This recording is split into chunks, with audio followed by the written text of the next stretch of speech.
porque es común escuchar la propaganda ideológica de que este desastre es el desastre del socialismo, es el desastre de un proyecto socialista. Y no tiene absolutamente nada que ver con eso. Si ustedes se fijan, de hecho, en una universidad donde se estudia, estos son los males del capitalismo dependiente y rentístico exacerbados. Esto que tenemos hoy es la quiebra del capitalismo nacional, es la quiebra del capitalismo dependiente. Un país, Venezuela, un país dependiente hasta la exacerbación de las importaciones extranjeras, dependiente de los préstamos externos, dependiente de las inversiones externas, dependiente de los humores y de la demanda de materia prima del exterior. Eso se mantuvo, se exacerbó. Luego, un aparato productivo atrofiado. El rentismo está asociado a un aparato productivo atrofiado.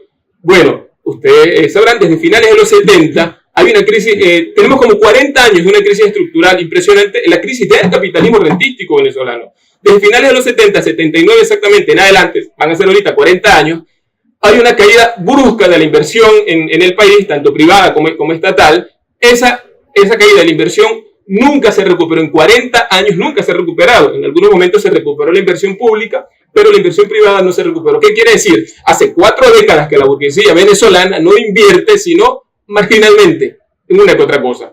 Se viene arrastrando una atrofia del aparato productivo del capitalismo venezolano, no de ningún socialismo ni nada de eso.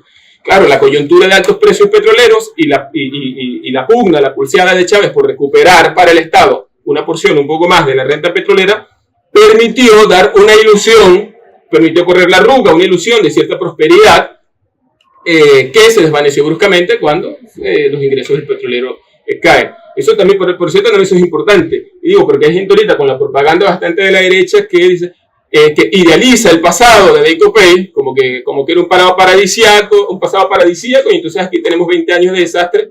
Bueno, por aquí también, como en el punto fijismo, también con Chávez hubo un periodo de, entre comillas, relativa prosperidad, de esplendor rentista. La clase media viajó bastante, hubo acceso al crédito, hubo acceso a la seguridad social, a la educación, a la salud, por supuesto que hubo, pero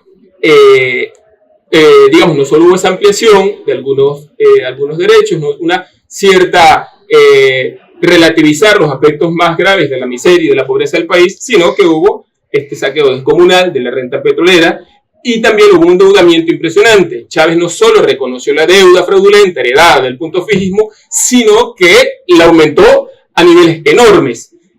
Entonces, cuando se acaba la bonanza petrolera, ¿qué tenemos ahora? Tenemos desnudo nuevamente el país que tenemos, lo que sea, el país quebrado, el Estado endeudado, un pueblo pobre y unos capitalistas muy ricos.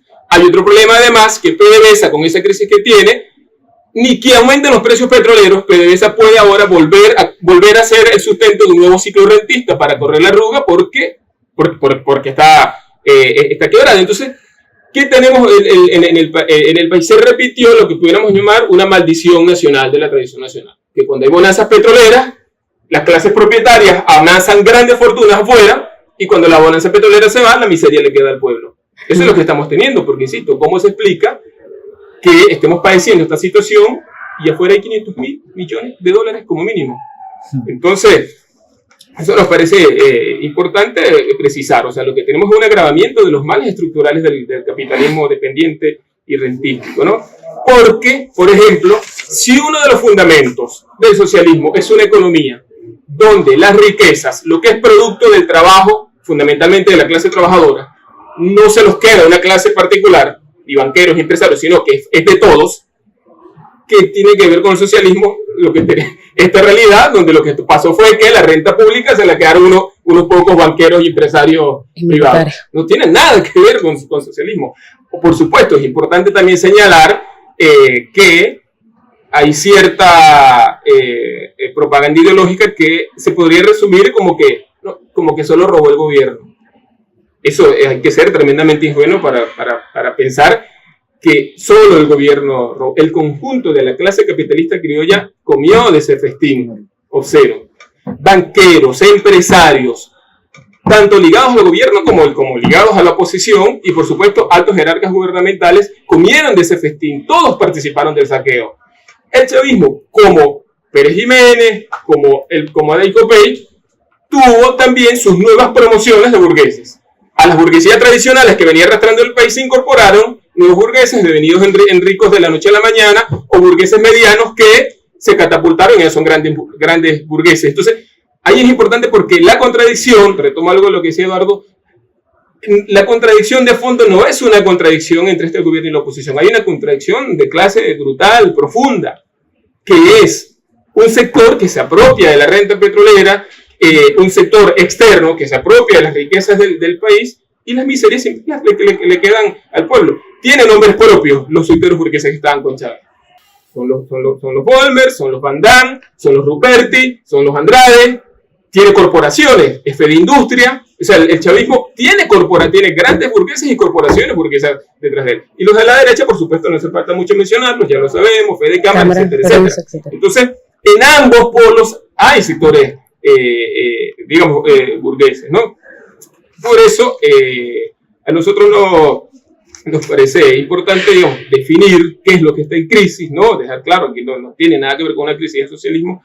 Y por otro lado, entonces, discutir cuál es la respuesta a esta crisis. En el caso de Maduro, ustedes han visto, la respuesta fue una respuesta totalmente capitalista. Cuando llegaron los vencimientos de pago de la deuda y el país estaba en la quiebra por el saqueo y la baja de los ingresos petroleros, ¿qué hizo el gobierno de Maduro? Priorizó por pagar la deuda externa al capital financiero internacional y sacarle dinero a los hospitales, a las universidades, a las escuelas, a los salarios del sector público, a la infraestructura del metro, de la CBG, de PDVSA. O sea, el gobierno de Maduro tomó una decisión que es, ¿cómo se le puede llamar? Es capitalista, favorecer al capital extranjero, pagar deuda externa y fregar al pueblo. Por otro lado, por supuesto, frente al saqueo de la renta petrolera, no hizo absolutamente nada. ¿Cómo va a hacer? Sería escupir para arriba. El gobierno no va a hacer nada contra el saqueo de la renta porque es partícipe, es artífice. Tiene su mano metida, o sea, está hasta el cuello en el saqueo de la renta. Entonces, como no recupero nada de los fugados, y como respeto que tengo que pagar la capital financiera internacional, que se joda quién. Se joda el pueblo, que se joda el país, y eso le sumó un ataque brutal contra los derechos de los trabajadores. Ya lo mencionaron un poco los compañeros, es decir, llevar el salario a la miseria que es ahora y un ataque a conquistas históricas. El gobierno ha hecho algo que a otros gobiernos les ha costado movilizaciones y crisis brutales. O sea, lo del gobierno hace poco fue lo que hizo a finales del año pasado, una contrarreforma laboral impresionante. O sea, el tipo prácticamente desconoció los contratos colectivos que son conquistas históricas. Es reaccionario, es antiobrero lo que hizo el gobierno. Y giró a darle mayores facilidades, lo que nosotros llamamos una especie de entrega controlada al capital nacional. Como el país está quebrado, como yo sigo pagando deuda externa y como el saqueo lo dejo afuera, ¿de dónde sacó la plata? El gobierno planteó, no sé si ustedes conocen, la Ley de Inversiones Extranjeras, aprobada por la fraudulenta constituyente. Es una ley que le facilita al capital transnacional las ganancias, las inversiones, los recursos nacionales. Es una ley contra el interés nacional, les rebaja impuestos, les permite hacer lo que les dé la gana. Eso lo hizo el gobierno de Maduro, que habla antiimperialismo, hizo esta ley de inversiones extranjeras. Entrega el arco minero, que como ustedes sabrán es una entrega brutal de recursos al capital transnacional, no solo chino y ruso, también canadiense, de países europeos y de compañías estadounidenses. Pero que además al capital transnacional, en esas facilidades que le da el gobierno de Maduro, se le exonera de cumplir las leyes laborales, es decir, pueden exprimir más a los trabajadores, y en el caso del arco minero, lleva detrás la posibilidad de concretar el mayor ecocidio que se haya visto en la historia del país, con todas las consecuencias de violencia que eso lleva abajo sobre las comunidades indígenas de ese territorio, etcétera, etcétera. Sin embargo, parece para Guaidó, la derecha y Trump, eso no es suficiente. No es suficiente el arco minero, no es suficiente la ley de inversiones extranjeras. Hay que ir por más. Al fin y al cabo, hay que ir por más, y eso es dar un salto hacia qué. Si Maduro dice, frente al problema de la deuda, la solución es endeudarnos más, o sea, hipotecar más el país, la derecha dice, sí, pero hay que hipotecarnos no con China y con Rusia, sino con el FMI y con los capitales occidentales. Y todos sabemos la historia del FMI, el Fondo Monetario Internacional, el Banco Mundial, el BID, etcétera, etcétera. Estos organismos prestan dinero a cambio de imponerle a los países la política económica y fiscal. Es decir, que los que hablan en nombre de la soberanía nacional están diciendo que la solución es ir a pedir préstamos donde después de las oficinas en Washington o en Europa de estos organismos son los que van a decidir la política de impuestos, el recorte del gasto del Estado, las privatizaciones, etcétera, etcétera. Además, plantean que la apertura de PDVSA, de todos los recursos del país y demás empresas al capital transnacional tiene que ser totalmente libre, sin restricciones de ningún tipo. Rematar al país.